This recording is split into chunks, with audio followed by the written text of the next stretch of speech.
नमस्कार, जय माता दी। स्वागत है आपका अपने YouTube चैनल अनविगर संसार में। आज हम बात करते हैं पापा कुंसा एकादशी व्रत के बारे में। यह आने वाली 6 अक्टूबर को है। दशहरे के अगले दिन पापा कुंसा एकादशी होती है। इस दिन व्रत उपवास करने के साथ भगवान विष्णु की पूजा होती है।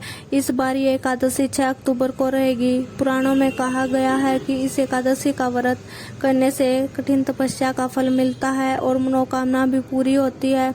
व्रत, उपवास और विष्णु पूजा करने का विधान इस प्रकार से है। एकादशी पर सुबह जल्दी उठकर नहाने के बाद व्रत का संकल्प लेना चाहिए। अपनी श्रद्धा के हिसाब से एक वक्त का फलाहार या फिर बिना भोजन का संकल्प लेना चाहिए।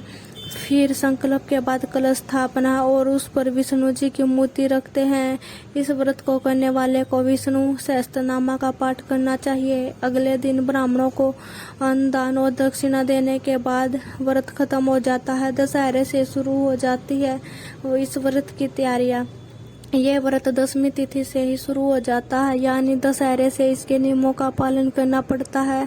इस दिन 7 तरह के दान यानी गेहूं, उड़द, मूंग, चना, जौ, चावल और मसूर की दाल नहीं खानी चाहिए, क्योंकि इन 7 दानों की पूजा एकादशी के दिन होती है। कोशिश करनी चाहिए कि दशमी और एकादशी दोनों दिन कम से कम बोलना चाहिए। दशमी तिथि पर तामसिक चीजें खाने से बचना चाहिए और ब्रह्मचर्य का नियमों का पालन करना चाहिए। आंगिरक ऋषि ने बताई थी एकादशी व्रत की विधि, जो इस प्रकार से है। पुराणों की कथा के मुताबिक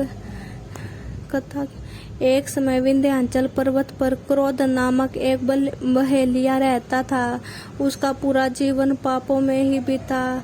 जब उसकी मृत्यु का समय निकट आया तो वह डरता हुआ महर्षि अंगिरिका के आश्रम पहुंचा और प्रार्थना करने लगा कि हे ऋषि, मैंने पूरे जीवन पाप ही किए हैं।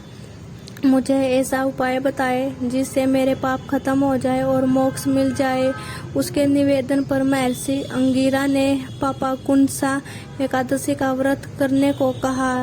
उनके कहे अनुसार बहेलिया ने श्रद्धा से यह व्रत किया और सब पापों से छुटकारा पा लिया। धन्यवाद। अगर आपको हमारी यह जानकारी पसंद आई है तो कृपया चैनल को लाइक, शेयर और सब्सक्राइब कीजिए। बेल आइकन को प्रेस कीजिए ताकि आने वाली वीडियो का नोटिफिकेशन आपको टाइम से मिलता रहे।